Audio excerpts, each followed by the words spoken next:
상 13장 1절을 봅니다. 역대기상 13장 1절입니다.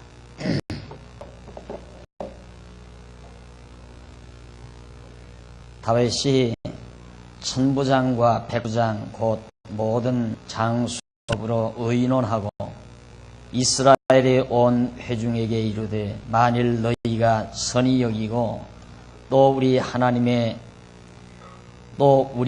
하나님 여호와께로 말미암았으면 우리가 이스라엘 온 땅에 남아있는 우리 형제와 또 저희와 함께 들어있는 성읍에 거하는 제사장과 레위 사람에게 보내어 저희를 우리에게로 모이게 하고 우리가 우리 하나님의 궤를 옮겨오자.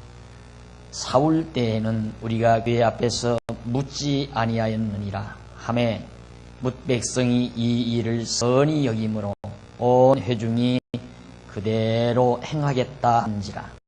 4절까지 봉독을 했습니다. 지난 시간까지 우리는 다윗 왕이 이스라엘 왕으로 즉위를 해서 그가 얼마나 위용 있는 나라를 자리 잡게 했나를 우리가 살펴봤습니다. 아주 훌륭한 장군들과 문백관들이 다윗을 위시해서 아주 위용 있는 조각이 이루어졌음을 지난 시간까지 살펴봤습니다. 이제는 구체적으로 다윗이 해야 될 일은 나라를 다스릴 준비를 서둘러야 됩니다. 나라가 이제 견고하게 세워졌으면 백성들을 다스릴 통치 준비가 바로 다윗에게는 과제로 남아있었던 겁니다.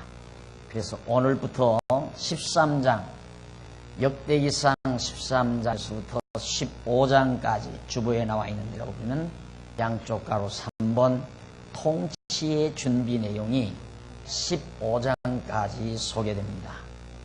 나라를 다스릴, 백성들을 다스릴 준비를 다윗은 어떻게 서둘렀기에 그가 40년 동안 백성들을 편안하고 정말 안정된 나라로 이끌 수 있는 그런 출발점이 됐을까? 이것이 오늘 우리 성도님들이 이 주일 아침 다시 한번 같이 생각할 수 있는 좋은 주제가 된다고 생각합니다. 40년이란 그렇게 짧지 않은 세월입니다. 우리가 지금 군사정부 들어선 이후 거의 40년이 되지는 그런 시대를 우리가 맞고 있는데 오랜 세월 아닙니까? 그런 오랜 세월 동안 다윗은 백성들을 아주 편안하게 정말 아무 근심 걱정 없이 나라를 다스릴 수 있었다는 사실입니다. 도대체 다윗은 어떻게 백성들을 다스렸기에 이처럼 평온했을까?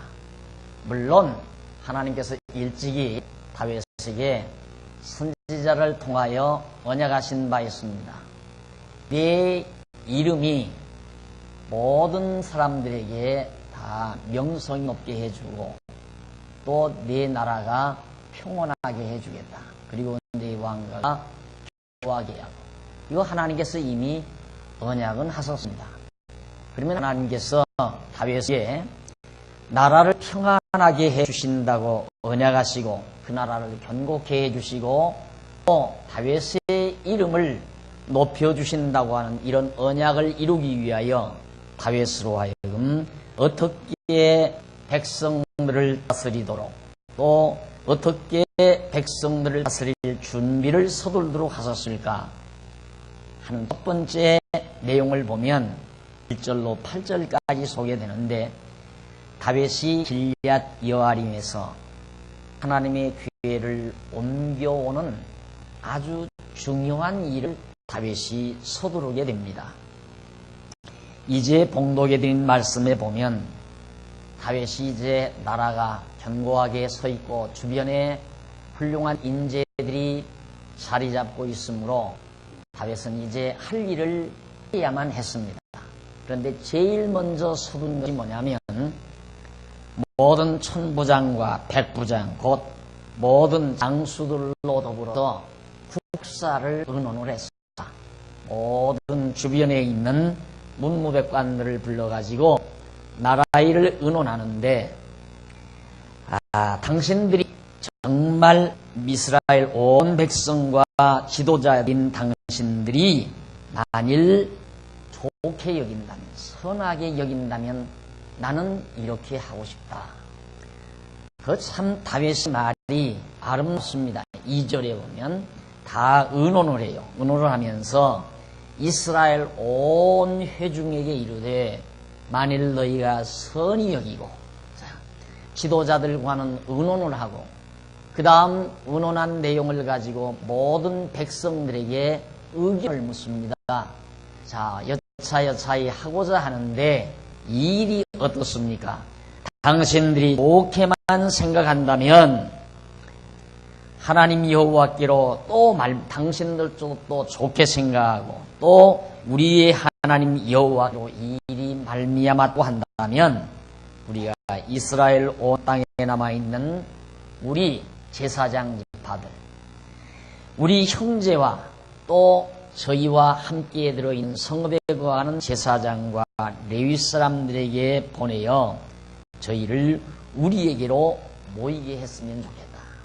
우선 레위 자손들을 전부 모일 수 있도록 했으면 좋겠다 그 말입니다. 왜냐하면 3절에 보니까 우리가 우리 하나님의 궤를 옮겨오자. 레위 자손들을 다 모아가지고 하나님의 언약궤, 여호와의 이름을 두신 언약궤를 좀 옮겨왔으면 좋겠다. 그 언약궤는 지금 길앗 여아림이라는 곳에 가서 방집에 있었습니다.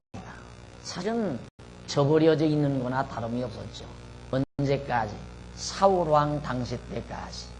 그러니까 사울왕은 전혀 하나님과는 무관한, 여호와의 이름과는 무관한 정치를 해왔다는 것이 입증되어 있는 겁니다. 그래서 그 교회 앞에서 한 번도 과거 사람들 지금까지 여기 보면 3절 우리가 우리 하나님의 교회를 옮겨오자. 사울 때에는, 사울이 왕이 되었을 때에는 우리가 교회 앞에서 묻지 아니하였느니라. 어떤 일도 하나님 앞에 물어본 일 없이 자기들 마음대로 나라를 다스렸다. 그러니 우리는 이제 그럴 수는 없다. 그러니까 길앗 여아림이라는 곳에 방치되어져 있는 하나님의 언약궤, 여호와의 이름을 두신 그 언약궤를 제사장들을 통해서 옮겨왔으면 좋겠다 라고 의견을 묻습니다.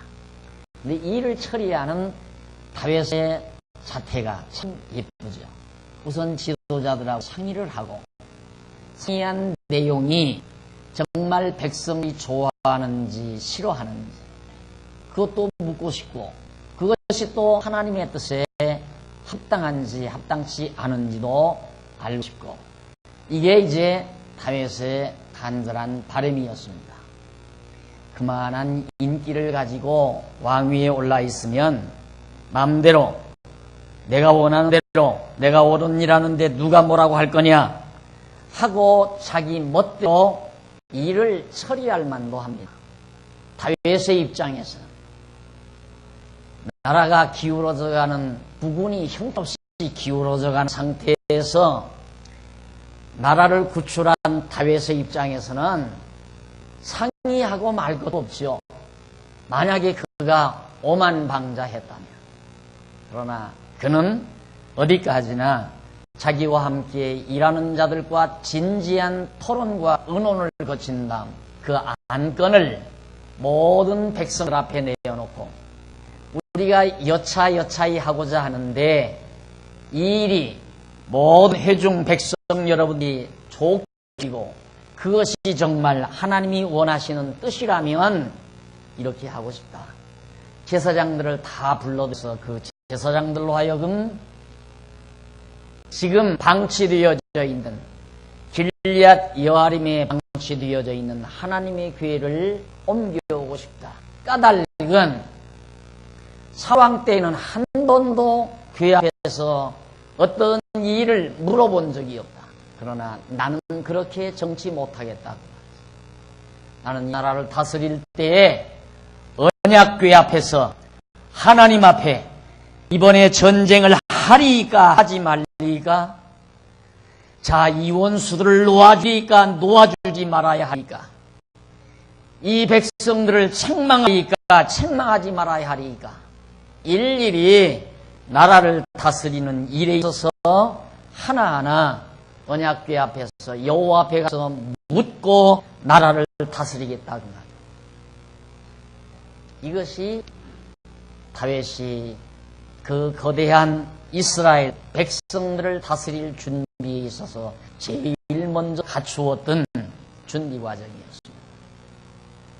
다시 말해서 여호와의 이름을 앞에 두고 시내산에서 받았던 여호와의 말씀을 기억할 수 있는 십계명판이 들어있고 만나난지가 들어있고 아론의 쌍난지팡이가 들어있는 그 언약궤 앞에서 하나님 앞에 묻겠다 그 말이에요. 그리고 정사를 집행해 나갑니다.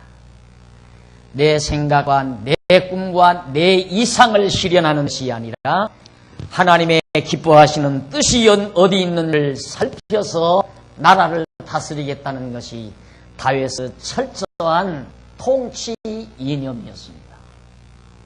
사람이란 묘해가지고 어떤 힘을 가지게 되면 자기 멋대로 하고자 하는 본능을 누구나 지니고 있습니다. 그래서 자리에 앉기만 하면 자기 고집대로 하고 싶어하는 욕망을 인간은 가지고 있습니다. 그것이 얼마나 어리석은 생각인가를 알 수가 있죠. 저는 주일마다 또 모일 때마다 성도님들의 얼굴을 유심히 살핍니다. 이유는 아름다운가 아름답지 못한가를 살피는 것이 아니라 마음이 편안한가 편안치 아니한가, 마음의 평강을 가지고 있는가 평강을 가지고 있지 아니한가, 얼굴에 다 드러나잖아요. 마음에 평안이 없는 성도가 있으면 도대체 무슨 일 때문에 평안이 없을까 생각도 해보고, 혹시 교회가 마음에 들지를 않나 하는 생각도 해보고, 말씀을 전하는 나 자신이 하나님의 뜻을 올바로 전하지 못한 일이 없지 않나도 생각을 해보고, 표준은 거기 있습니다. 어떻게 하면 주님의 몸된 교회 성도들을 찾아드는 모든 성도들이 평강과 기쁨 중에 이 거친 세상이지만, 이 고달프고 어렵고 거친 세상이지만 평강과 기쁨 중에 살아갈 수 있는 그런 말씀으로서의 무장을 갖출 수 있을까 하는 것이 바로 제 마음속에 늘 가지고 있는 생각입니다. 그런 생각도 바로 다윗에게서 배운 생각입니다. 다윗이 백성들을 이용해서 자기의 영예와 영달을 추구하려는 생각이 아니었고, 어떻게 하면 이 백성들로 하여금 평강 중에 하나님의 뜻을 따라 아름답게 살아가는 하나님이 원하시는 정치를 해갈 수 있을까 하는 것이 다윗이 첫 번째 가지고 있었던 숙제였습니다. 그래서 그는 언약궤를 길앗 여아림에서 옮겨오고 싶었습니다. 4절에 보니까 뭇백성이 이 일 선히 여기모 온 회중이 그대로 행하였다고 했습니다. 많은 백성들이 참 좋습니다. 그래서 옛부터 그런 말을 하죠. 민심은 천심이라고. 민심은 천심이다. 그러니까 다윗이 그런 말을 하죠. 모든 여러분들도 원하고 그것이 하나님의 뜻일진데 하나님께서 원하시는 뜻이라면 내가 이 일을 하겠습니다. 너희가 여기고 또 우리 하나님 여호와께로 말미암았다면 반드시 언약궤를 옮겨오겠다. 그런데 백성들이 모두 선히 여기니까 바로 그 일 집행해버렸어요. 왜? 백성들이 선히 여기니까 그것이 하나님이 기뻐하시는 일이라고 생각을 하는 거죠. 다윗이 미리 선언하잖아요. 당신들이 선하게 여기면 그것이 하나님께로 말미암은 줄 알고 나는 집행에 나아가겠다. 우리는 하나님의 뜻을 알기 위하여 산속에 들어가서 밤새껏 기도할 줄은 알지만 하나님의 뜻을 알기 위하여 성도들의 의견을 알아볼 생각은 하지 않는 것이 많은 지도자들의 생각입니다. 성도들의 원하는 바가 하나님이 기뻐하시는 뜻이라는 걸 모른다고 말해요. 그래서 다윗은 바로 백성들이 원하는 대로 그 아름다운 일을 제일 먼저 진행하게 됩니다. 언약궤부터 찾아오게 된다 이 말이죠. 5절에 보면 이에 다윗이 애굽의 시올 시내에서부터 하맛 어귀까지 온 이스라엘을 불러 모으고 기럇 여아림에서부터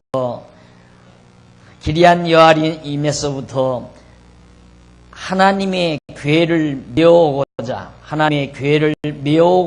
할 때 다윗이 온 이스라엘을 거느리고 바알라 유다에 속한 기럇 여아림에 올라가서 여호와께서 두 그룹 사이에 계심으로 여호와 하나님의 궤를 메우려 하니 이는 여호와께서 두 그룹 사이에 계심으로 그 이름으로 일컫는 궤라. 여호와의 궤를 새 수레에 싣고 아미나다브 집에서 나오는데 우사와 아이오는 수레를 몰며 다윗과 이스라엘 온 무리는 하나님 앞에서 힘을 다하여 뛰놀며 노래하며 수금과 비파와 고소와 재금과 나팔로 주악하니라.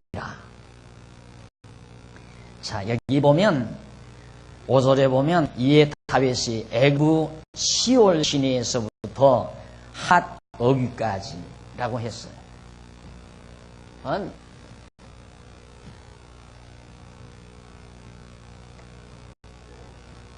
하맛은 바로 여기 하맛. 이거 하맛. 그 다음 애굽 시올 시내는 여기를 말합니다. 그러니까 이 일대를 다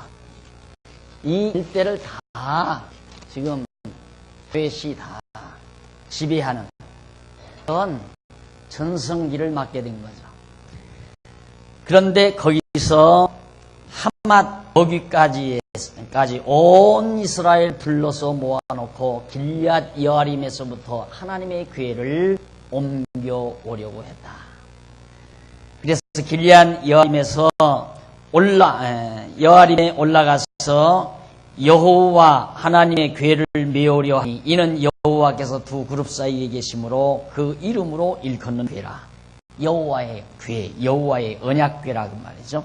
7절 하나님의 궤를 새 수레에 싣고 아미나다브 집에서 나오는데 우사와 아이오는 수레를 몰며 다윗과 이스라엘 온 무리는 하나님 앞에서 힘을 다하여 뛰놀며 노래하며 수금과 비파 소고와 재금과 나팔로 주악하니라. 얼마나 즐겁고 얼마나 기쁘겠습니까? 이제는 다윗이 하나님의 이름을 두신 언약궤를 가져다 놓고 그 앞에서 어려운 일이 있을 때마다 하나님이여 지금 대적들이 쳐들어오는데 나서 치리까 치지 말리까 얼마나 답답하겠어요. 나라를 다스리는 자가 이 일을 어떻게 처리할까. 그래서 제일 고독한 자는 바로 나라를 다스리는 통치자가 제일 고독하다고 그러죠. 중대사를 자기 혼자서 결정해야만 하니까. 그러면 다윗 역시도 앞으로 나라를 다스리는 데 있어서 정말 하나님 앞에 묻고 다스릴 수 있게 된다는 것이 너무 즐거워서 백성들도 즐거워하고 각종 악기를 불면서 지금 새로운 수레에다가 언약궤를 갖다가 딱 싣고 온다 이 말입니다. 그런데 놀라운 것은 9절 보세요. 9절로부터 그 이하 14절에 보면 다윗이 우사의 죽음 죽음에 의해 죄를 오벳 에돔으로 옮기는 그런 불상사가 나타나게 됩니다. 좋은 일에 호사다마라고 좋은 일에 마가 많다고 좋은 줄 알았는데 결국에는 그 일로 인해서 큰 어려움이 부딪혀옵니다. 8절 9절 보십시다. 기돈의 타작마당에 이르러서는 소들이 뜀으로 우사가 손을 펴서 궤를 붙들었더니 우사가 손을 펴서 궤를 붙들물 인하여 여호와께서 진노하사 치심에 우사가 거기 하나님 앞에서 죽으니라. 여호와께서 우사를 충돌하심으로 다윗이 분하여 그곳을 베레스 우사라 칭하니라. 그 이름이 오늘날까지 이르니라. 그날에 다윗이 하나님을 두려워하여 가로되 내가 어찌 하나님의 궤를 내 곳으로 오게 하리요 하고 궤를 옮겨 다윗성 자기에게 메어 드리지 못하고 치우쳐 가드 사람 오벳 에돔의 집으로 메어 가니라. 하나님의 궤가 오벳 에돔의 집에서 그 권속들과 함께 석 달을 있으니라. 여호와께서 오벳 에돔의 집과 그 모든 소유에 복을 내리시더라. 자, 블레셋 땅이 이동하네. 블레셋 땅이 여기인데 예루살렘 지금 다윗성은 이쪽이고, 그래서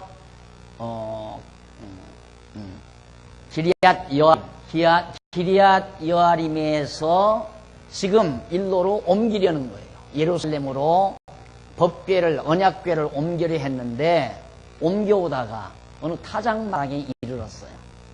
그런데 타작마당에 이르니까 그 수레를 끄는 소가 뛰었다 이 말이에요. 뛰니까 그 수레에 실린 언약궤가 흔들릴 거 아니에요. 그 넘어지면 어떻게 해요? 그러니까 당연히 넘어지지 못하게 우사가 언약궤에 붙든 겁니다. 붙들었는데 붙들자마자 우사가 죽어버린 거예요. 그러니까 그 다음부터는 백성들이 다 두려워가지고 다윗성으로 옮기는 것을 두려워했습니다. 그래서 할 수 없이 거기서 오벳 에돔, 그 옆에 있는 오벳 에돔 집으로 옮겨가 버리고 말았습니다. 옮겨갔는데 놀랍게도 오벳 에돔 집이 여호와의 언약궤를 영접하고 나서 엄청난 복을 받게 된다 이 말이에요. 이런 사건이 정말 다윗이 처음 하려고 한 이 일에 어려움 딱 부딪혀오게 됩니다. 우리는 이런 장면을 보고 참 왜 다윗이 그렇게 아름다운 생각을 하고 좋은 일을 해가는데 하나님은 어째서 그런 어려움을 다윗에게 주었을까 하는 것이 우리의 궁금증이 알 수 없을 겁니다. 그러나 하나님께서는 이런 일도 다윗을 더 좋게 하시려는 좋은 계기를 지금 마련하고 있는 겁니다. 원래 하나님께서 여기 시내산에서 언약궤를 줄 때 절대 언약궤는 제사장들이 메어서 운반하게 돼 있어요. 요즘 성도대학에서 지금 민수기를 공부하는데 그 민수기 공부하는 과정에서 이제 언약궤 운반하는 과정이 나오죠.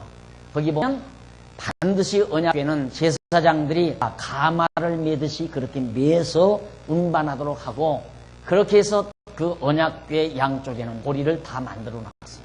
그래서 고리에다가 채를 꿰가지고 가마를 매듯이 그렇게 매서 운반하도록. 그런데 그 언약궤를 갖다가 제사장들이 가서 메어오는 게 아니라 편의주기로 편리하게 수레에다가 언약궤를 싣고 수가 끌고 오도록 했어요. 그게 흔들린단 말입니다. 그 흔들리니까 우사가 그걸 만졌어요. 원래 언약궤는 절대 아무나 만지지 못하게 되어 있어요. 가까이 하면 죽이라고 했다 이 말입니다. 그런데 우사가 자기 멋대로 흔들리니까 무너날까 봐서 쓰러질까 봐서 붙든 건데 붙들자마자 죽어버렸다 이 말이죠. 여기에서 바로 무엇인가를 다윗으로 하여금 깨닫게 하고 백성들로 하여금 깨닫게 하려는 거죠. 첫째 깨닫는 건 뭐냐면 저 언약궤가 진노하셨다. 언약궤는 여호와의 이름을 두신 것 아닙니까? 그러니까 저 언약궤는 지금도 여호와의 이름이 담겨진 것이라는 확증을 가지게 만든 것이고, 여호와의 말씀대로 순종하지 아니할 때 이런 어려움이 닥쳐온다는 사실도 다시 한번 깨닫도록 그렇게 하나님께서 섭리하신 겁니다. 그래서 그렇게 우사가 죽고 나서 오벳에돔 집으로 언약궤를 옮기고 나니까 오벳에돔의 집이 엄청난 복을 받게 되잖아요. 이 소식이 당연히 정말 다윗 왕의 일로 가지 않을 수가 없죠. 이게 14장 1절로 2절에 보면 두로왕 히람이 다윗에게 왕궁을 짓도록 협력해 줄 것을 거기서 비켜줍니다. 아닙니다. 맞죠? 14장 1절 두로왕 히람이 다윗에게 사자들과 백향목과 석수와 목수를 보내어 그 궁궐을 건축하게 하였더라. 다윗이 여호와께서 자기로 이스라엘 왕을 삼으신 줄을 깨달았으니 이는 그 백성 이스라엘을 위하여 나라를 진흥하게 하셨습니다. 다윗이 왕위 올라앉아서 지금 언약궤를 옮겨오려는 일은 실패로 일단은 돌아갔지만은 재미난 것은 두로왕 히람, 두로는 이쪽 해변가의 자리라고 합니다. 두로, 과거에는 두로가 계속 도전해오고 이스라엘을 괴롭히고 못살게 굴던 나라입니다. 블레셋도 마찬가지고요. 그런데 다윗이 왕위 오르자마자 다 협조적으로 나오는 거죠. 블레셋도 바로 언약궤를 내어줄 수 있게 됐고, 그 다음 옮겨오지는 못했지만, 그 다음 두로도 이제는 당신 뭐 왕궁을 지어야 되지 않겠습니까? 그러니 두로 이쪽 북지역이기 때문에 좋은 나무가 많아요. 자재들이 많아. 그래서 사람도 보내고 자재도 보내줄 테니까 왕궁을 지으십시오. 자, 그래서 2절에 보니까 다윗이 여호와께서 자기로 이스라엘 왕을 삼으신 줄을 깨달았으니, 왜냐하면 이는 그 백성 이스라엘을 위하여 나라를 자꾸만 진흥하게 발전하게 해 주셨다. 왜냐하면 다윗은 자기가 나라를 잘 다스려서 나라가 잘 된다고 생각하는 게 아니라 하나님께서 이 나라를 잘 다스려 주시는구나, 그걸 깨닫고 있는 거예요. 왜? 자기가 가서 외교관을 보내가지고 두로에 가서 왕궁을 지을 테니까 좀 협조해달라고 가서 사정을 해라, 그렇게 한 것도 아니잖아요. 그런데 협력하는 자들이 모여든다. 협력하는 자들, 이것이 하나님께서 하시는 일이라 그거죠. 그래서 솔로몬이 아버지가 그렇게 정치하는 것을 밑에서 솔로몬이 배우면서 지혜를 깨달은 거예요. 하나님 여호와 경외하는 자에게는 원수라도 협조자로 돌아서게 하신다. 누가? 하나님께서. 하나님 경외하는 자에게는 원수라도 마음을 돌이켜 협력하는 이웃으로 삼아주시느니라.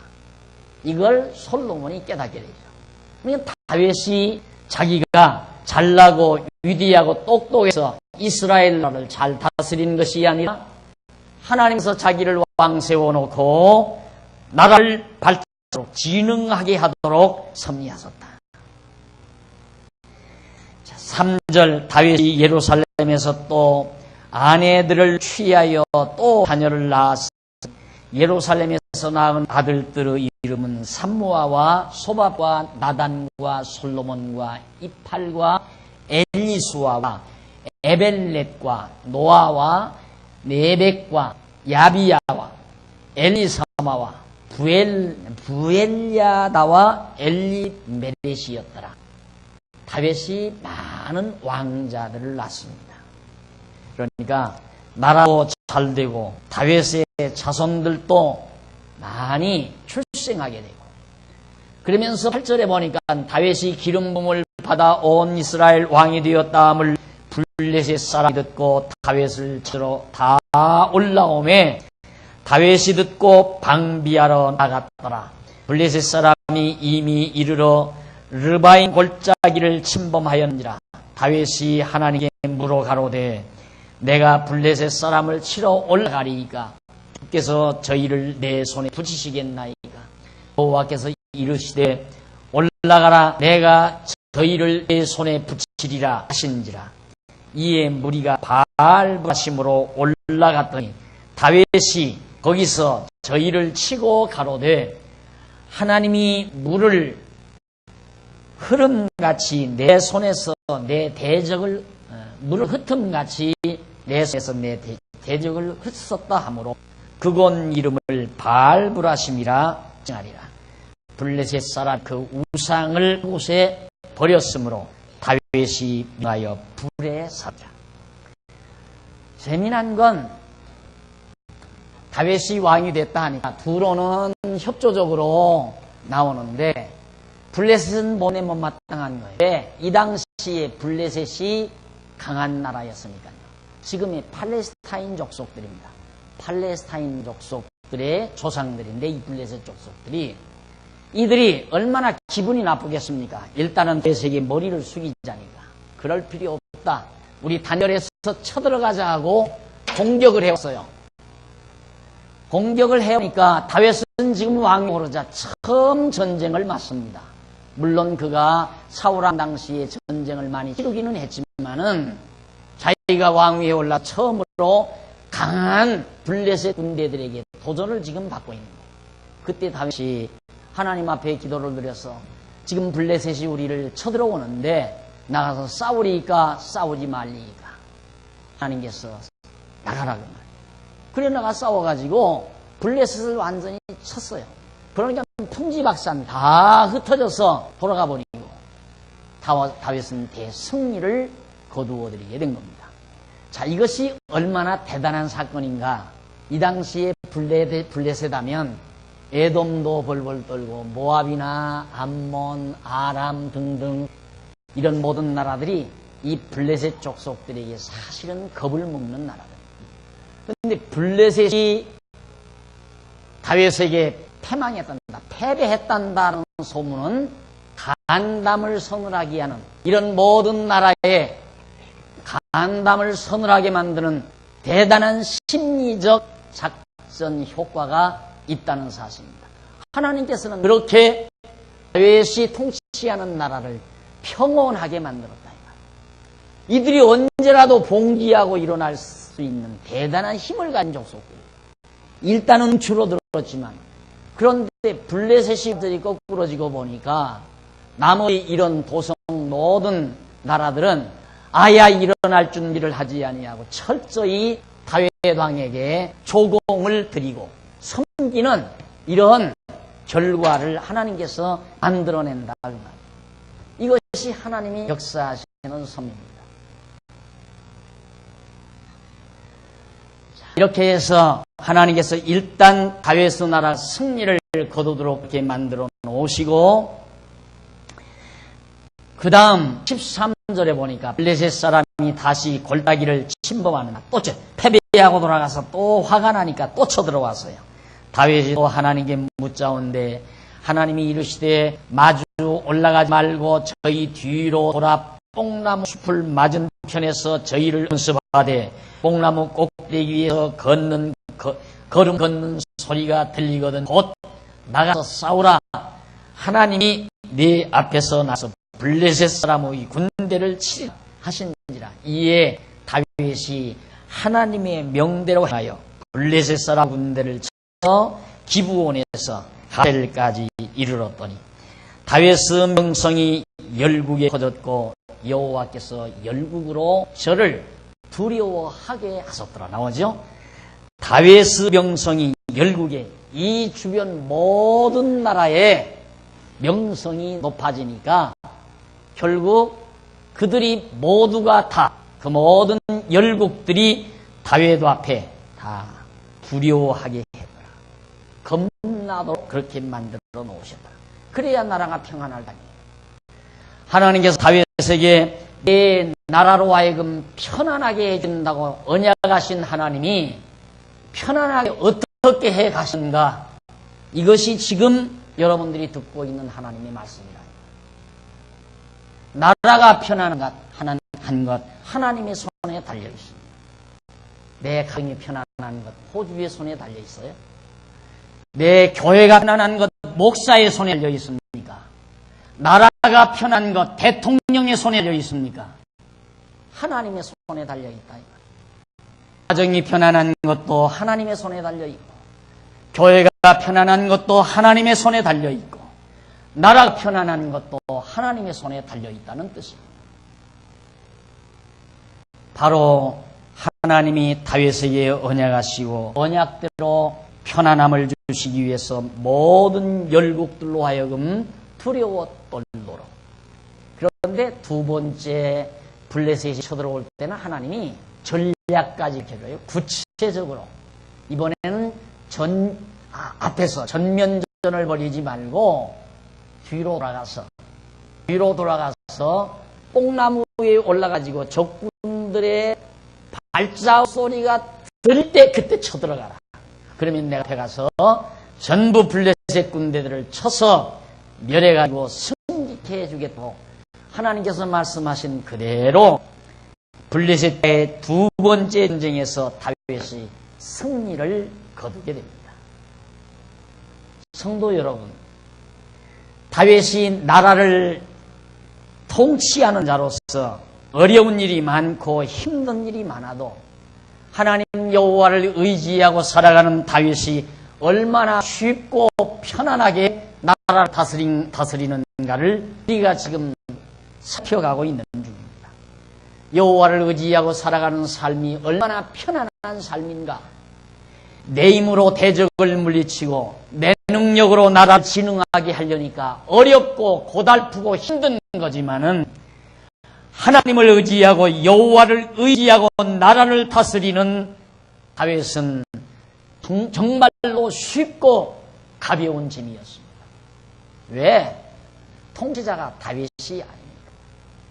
그래서 다윗은 그가 지은 시를 보면, 시편에 보면 하나님이여 내가 이루지 못할 일은 바라보지 않습니다. 우리말 속담에 올라가지 못할 나무는 오르지 쳐다도 안 본다고 그러죠. 다윗이 그 말이에요. 내가 이루지 못할 일은 생각도 하지 아니하고 또 내가 정말 힘이 미치지 못하는 일은 아야 계획도 하지 않는다. 그래서 자기는 너무너무 편안하다. 어느 정도 편안한가? 어린아이가 젖된 어린아이가 엄마 품에 잠든 것처럼 평온하다.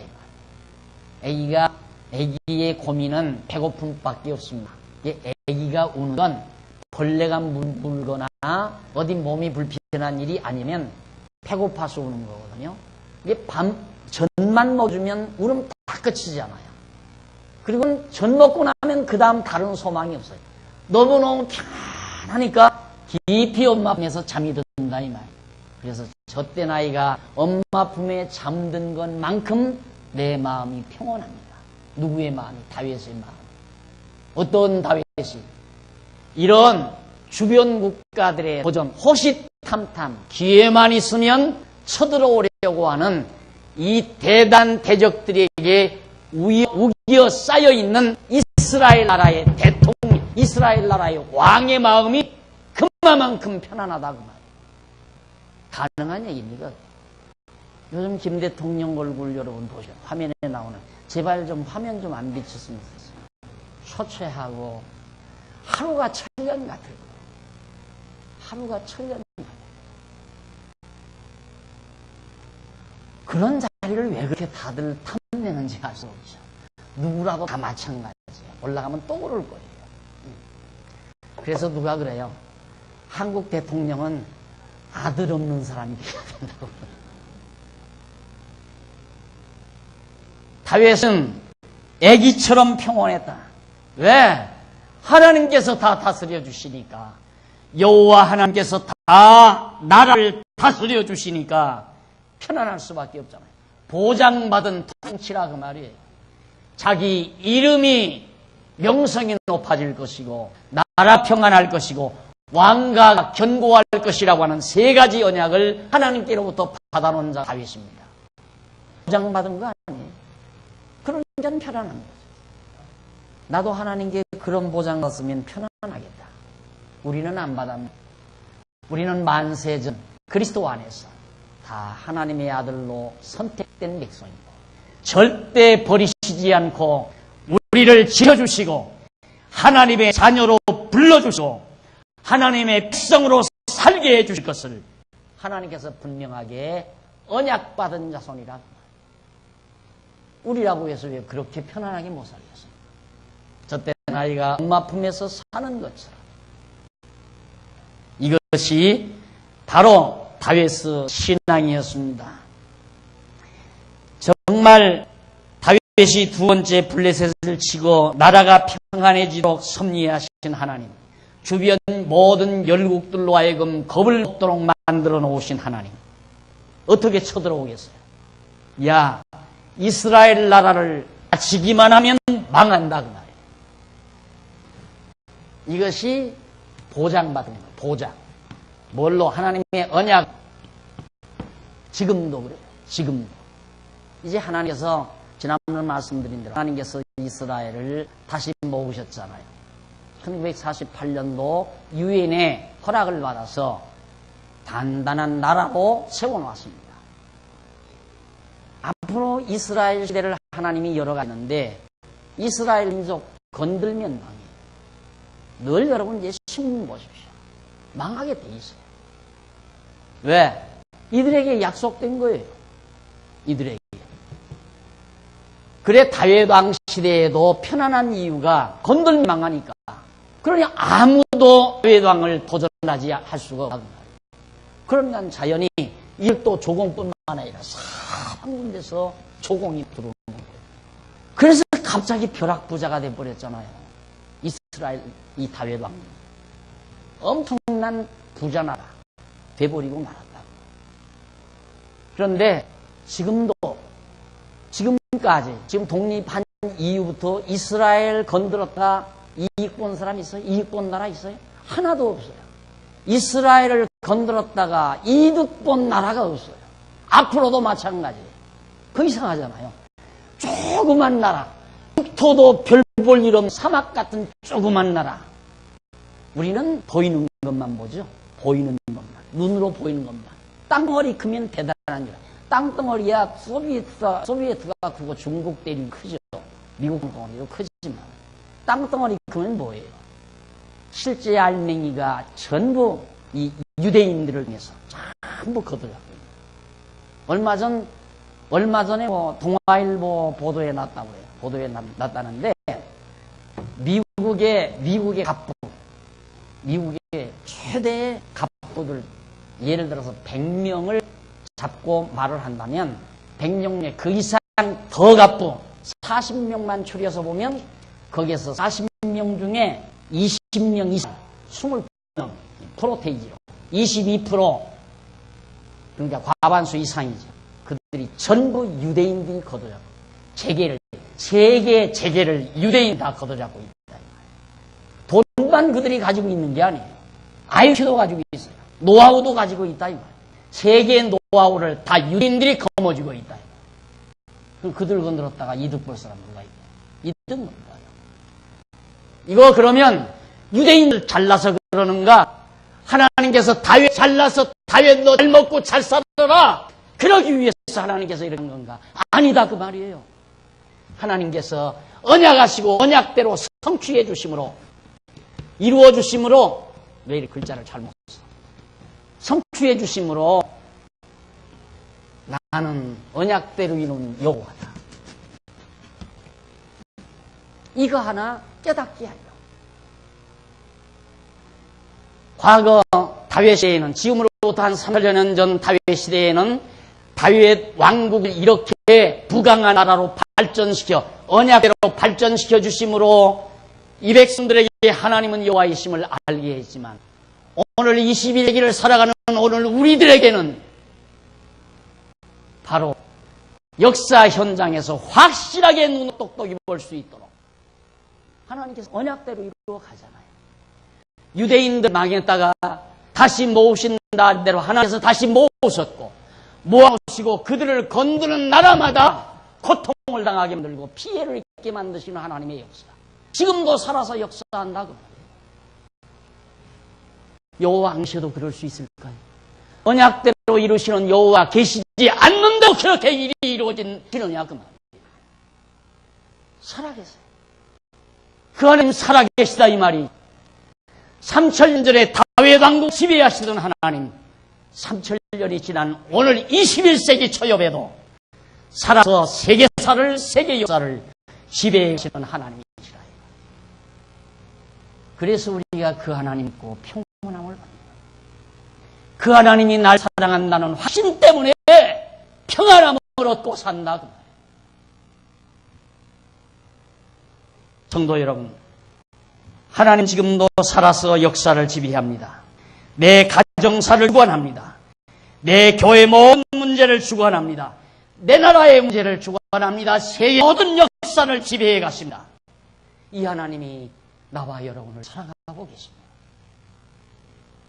근심 걱정 다 버리시고 염려 다 뿌리쳐 버리시고 정말 하나님 앞에서 젖된 어린아이처럼 평온함을 누리며 사는 것이 바로 우리의 슬기요 지혜이십니다.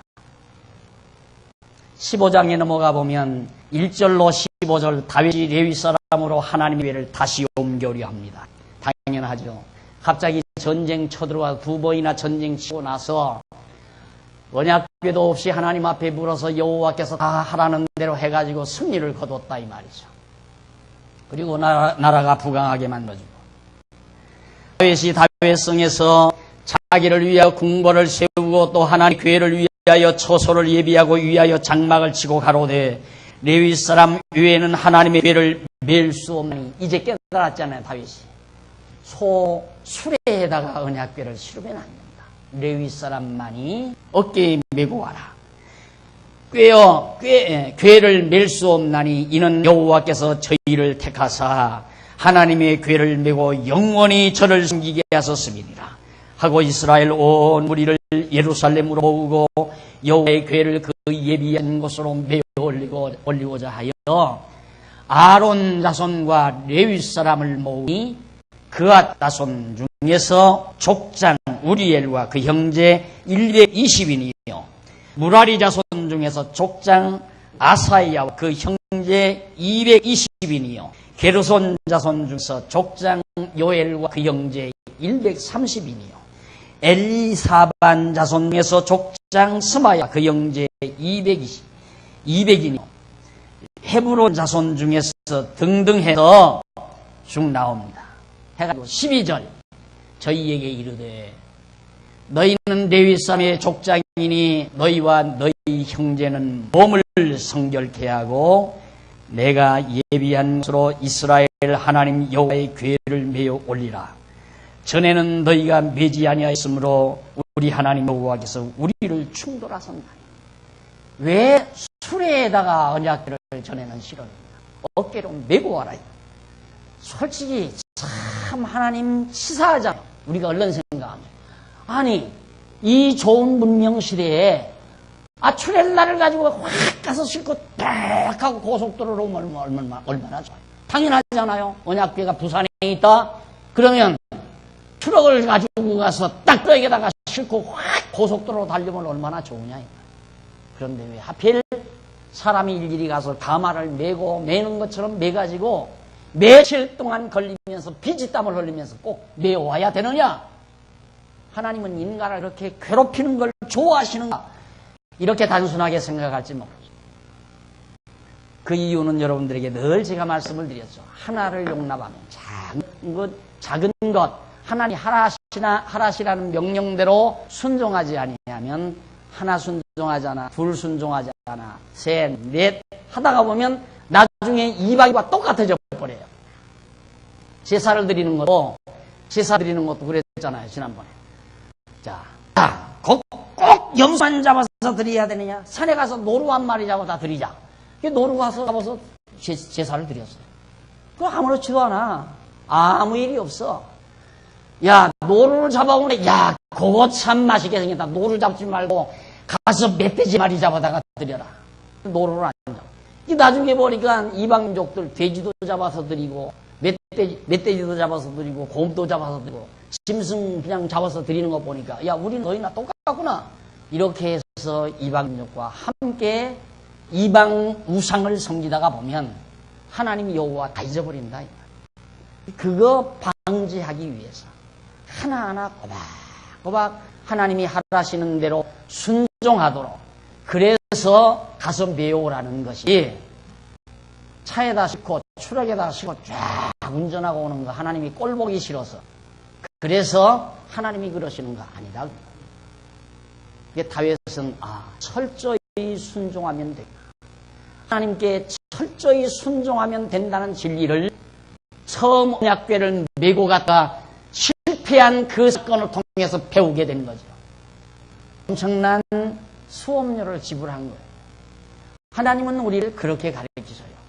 그냥 교실에다 놓고 이렇게 써서 이론으로만 가르치시는 하나님이 아니라 우리의 삶을 통해서 가르치신다. 이 말이에요. 구멍가게를 하나 냈어요. 그런데 잘 되라고 다 얘기를 했어요. 목사님도 와서 축복을 몽땅땅 빌어줬고 그런데 손님이 하나도 안 온다고 말이에요. 구멍가게 문 닫아 걸어버리고 말았어요. 이럴 때 우리들은 보통 하나님 안 계신다. 하나님이 계시다면 왜 나를 이렇게 복을 안 주는가 이런 생각 곧잘 하게 되죠. 그러나 다윗은 그렇게 생각하지 않았어요. 실패했을 때 내가 하나님 앞에 뭔가를 잘못했다는 사실을 깨달았어요. 그걸 깨닫게 하기 위해서 실패하도록 하신 거예요. 그래서 그걸 깨닫고 다윗은 이번에는 그러지 말라 이 말이에요. 절대 술에 씻지 말고 어깨에 메고 오라 이 말이에요. 메고 와라. 이것이 하나님께서 명하신 말씀이니까. 그래가지고 메어 올리고자 하여 아론과 그 자손들을 보내가지고 쭉 아까 말씀드린 대로 여러 사람을 예비한 곳으로 이스라엘 레위 자손들을 보내게 됩니다. 13절 전에는 너희 매지 아니하였으므로 하나님 여호와께서 우리를 충돌하셨나니 이는 우리가 규례대로 저희에게 구하지 아니하였음이니라. 하나님께서 명하신 규례대로 옮겨야지 자기 멋대로 옮겨오면 되느냐 이 말이죠. 이에 제사장들과 레위 사람들이 이스라엘 하나님 여호와의 궤를 메고 올라가려 몸을 성결하게 하고 성결케 하고 모세가 여호와의 말씀을 따라 명한 대로 레위 자손이 새로 하나님의 궤를 꿰어 어깨에 맸다고 그랬습니다. 이제는 명하신 모세의 명령대로 궤에다가 꿰서 어깨에 매게 됐어요. 다윗이 레위 사람의 어른들에게 명하여 그 형제 노래하는 자들을 세우고 비파와 수금과 지금 등의 악기를 울려서 즐거운 소리를 크게 내라 하며 레위 사람이 요웨르 아들 헤만과 그 형제 중 베레야의 아들 아삽과 그 동종 무라리 자손 중에 구사야의 아들 에단을 세우고 등등 노래하는 자들 다 세워서 넘어갑니다. 21절 마띠야와 엘리 블레후와 믹레야와 오벳 에돔과 여이엘과 아사시아는 수국을 타서 8째 음을 주어 인도하는 자요 윗사람 족장 그나에는 노래를 익숙함으로 노래를 주장하여 사람에게 가르치는 자 등등이었습니다. 이런 사람들이 전부 이제 같이 따라서 대행렬이죠. 언약궤를 딱 메고 오는데 대행렬이 이루어졌어요. 그래서 25절 이에 다윗과 이스라엘 장로들과 장들이 가서 여호와의 언약궤를 즐거이 메고 오벳 에돔의 집에서 올라왔는데 하나님이 여호와의 언약궤를 맨 레위 사람을 도우셨으므로 무리가 수송아지 7과 수양 7으로 제사를 드렸더라. 다윗과 궤를 맨 레위 사람과 노래하는 자와 그 두목 그나야 모든 노래하는 자도 다 세마포 겉옷을 입었습니다.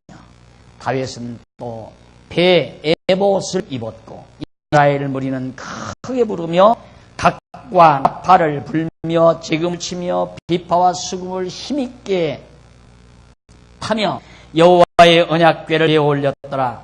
여호와의 언약궤가 다윗성으로 들어올 때 사울의 딸 미갈이 창으로 내다보다가 다윗 왕이 춤추며 노는 것을 보고 심중에 업신여겼더라.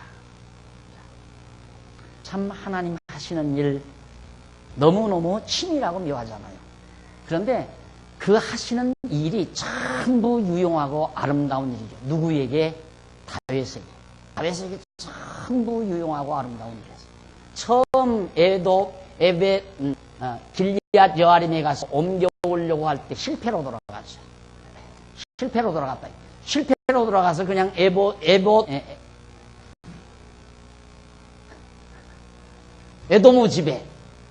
에도무 집에다가 이제 우선 머물러 두었는데 마침 두로에서 다윗 왕에게 당신도 왕궁을 지어야 하지 않겠어? 왕궁 짓는데 모든 인부들이나 제목을 다 드리겠습니다. 그래서 갖다 왕궁을 잘 지은 거예요. 왕궁 지어놓고 그 다음 블레셋이 쳐들어오잖아요. 처음 물리쳐버려서 또 쳐들어와서 춤을 쳐버렸어요. 그러니까 몽땅 다 주변 나라가 아주 이제는 찍소리 못하고 다윗 왕에게 다 굴복하고 편안하게 만들어 놓았어요. 그리고 일단 한번 언약궤를 옮기려다가 실패하는 과정에서 하나님의 말씀 철저하게 순종해야 된다는 걸 일단은 깨닫게 하고 그 다음 에돔의 집으로 언약궤가 옮겨갔을 때 그 집에 큰 복이 내림으로 해서 언약궤에 여호와의 이름이 분명히 계시다는 확신을 다윗으로 하여금 갖게 해가지고 두 번째 하나님의 말씀대로 철저하게 순종해서 언약궤를 옮겨오는 아름다운 역사가 다윗 왕국 초기에 있었다는 사실을 오늘 여러분들에게 소개해드리면서 이것이 이스라엘 나라를 다스리는 통치자 다윗으로서의 가장 아름다운 출발점이었다는 것. 그 나라를 평온케 하시려는 하나님의 섭리였다는 것. 이것이 바로 여호와의 이름을 다시 기억하게 만들어주는 중요한 일이야. 교회가 편안하고 가정이 편안하려면 여호와 하나님을 잊어버리지 않고 기억하고 경외하며 섬기는 일이 얼마나 중요하다는 것을 이 아침 깨달으셨으면 이 말씀에 대한 충분한 전달이 됐다고 생각하면서 오늘 말씀을 줄입니다. 기도하십시다. 전능하신 하나님 아버지, 거칠고 험악한 세상, 어두운 세상, 우리는 방황할 때가 많습니다. 이럴까 저럴까 방황할 때가 많습니다. 큰 나라를 맡기시고 나라를 동하게 다니도록 다윗을 인도해 가시던 하나님 아버지요, 여호와 하나님을 기억하며 그 하나님을 의지하게 하시던 여호와 하나님이요, 오늘 우리에게도 살아계신 하나님 여호와를 의지하고 사는 슬기롭고 지혜로운 종들이 되게 해 주시옵소서. 예수님 이름으로 기도드립니다. 아멘.